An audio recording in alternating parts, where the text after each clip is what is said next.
The night season was Eludra's favorite time of year. She had lived in Themis her whole life, by the shore of the Zarasa Sea, and the darkness of the time was a source of comfort for her.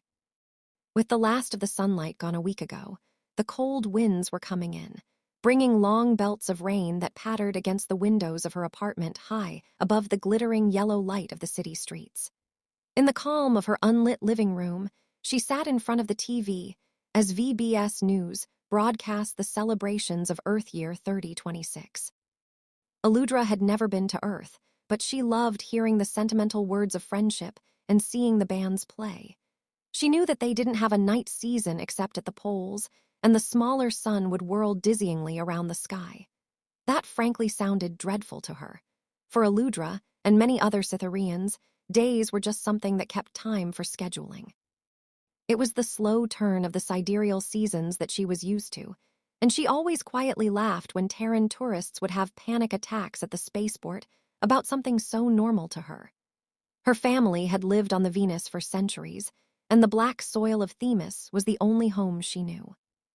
She didn't like to go out much in times like this, when the city would be crowded and the trains congested with off-world visitors, but the cool glow of the screen kept her all the company she needed as it painted the room in shades of blue-white.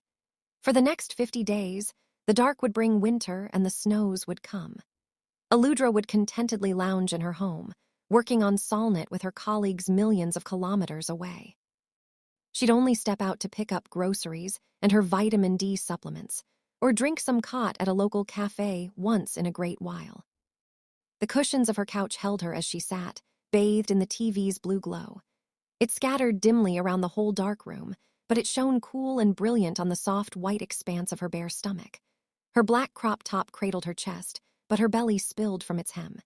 It ended in a clean line just below her ribs, right in the perfect spot for this nightly indulgence. Below it, her abdomen rose in a grand, pale dome, smooth and hairless. It rested heavily in her denim-clad lap, a warm, living weight. A dot of shadow at its center, her tiny, perfect navel sat like a black comma in a paragraph of sensitive white flesh. A low, steady buzz hummed between her legs, a persistent, delicious thrum that synced with the quickening beat of her heart. The vibrator was nestled deep in her pants, pleasuring her constantly. But the real fire, the shameful, exquisite burn, came from the sight of her own body and the knowledge of its exposure. This was the scenario she craved, satisfying the hyper-specific belly fetish that developed in her early 20s as she'd let herself go. It was one of a feigned desperation, reflecting her inner turmoil of wishing she could be thinner like the girls who went out dancing at the clubs, but caring less and less as she embraced the lethargy of an introverted solitude. Her fingers, trembling, clutched the fabric border of her crop top. The shirt was too short. It was always too short. That was the point of having put it on tonight, when a feverish need had overtaken her reserve. She gave a sharp, desperate tug, trying to drag it down. It didn't budge. The soft, cool air of the apartment kissed the exposed swell of her lower belly, the sensitive skin just above the waistband of her low-rise jeans. A full, hot blush crawled up her chest to her throat. Oh, the thought of it, a familiar gasp in her mind. "It's all out," spoke the impression, as out of breath as a feeling can be. Her grip on the shirt tightened, knuckles white. She held on as if for balance, as if letting go would send her tumbling as she rode herself along. The contrast was everything, the frantic, futile attempt to cover, and the undeniable, glorious reality of the exposure. Her belly poured, round and full, into a landscape of vulnerability. She shimmied her hips, a twisting, writhing motion against the couch cushions. The denim of her jeans rasped against the felt. The movement made her belly wobble, a gentle, heavy jiggle that intensified her blush. She felt it, the movement, the sheer mass of herself, and it was so mortifying it made her mouth dry and put stars in her eyes. "Oh," she breathed, the word barely a whisper amid the sound of the rain and the idle air of the TV as it broadcast a faraway crowd. "Oh God, my belly, yeah." Her hands held onto her shirt for dear life as she felt her fat shift and wobble below it. Her knuckles trembled as her breaths grew ragged, and the vibrator in her pants brought her steadily to the edge. "My belly's showing." Her whisper was more urgent now, like a mantra repeated for the strange security it brought.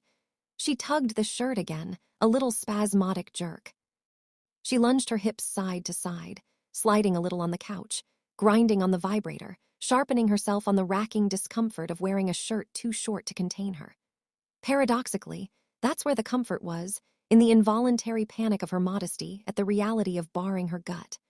A full-body shudder ran down from her collarbone to her toes. The vibrator's buzz seemed to grow, zeroing in on a spot deep inside that made her vision blur. She squeezed her thighs together, trapping the sensation, but it only amplified the throbbing need. Her focus shattered into 1,000 glittering pieces, all reflecting the same image, her own naked midsection on display. "Oh, my belly, yeah, my belly," her voice hitched. She was talking to it, to the shame, to the thrilling, horrible exposure. "My shirt's too short. Oh God, my belly's showing. I can't even cover my belly button."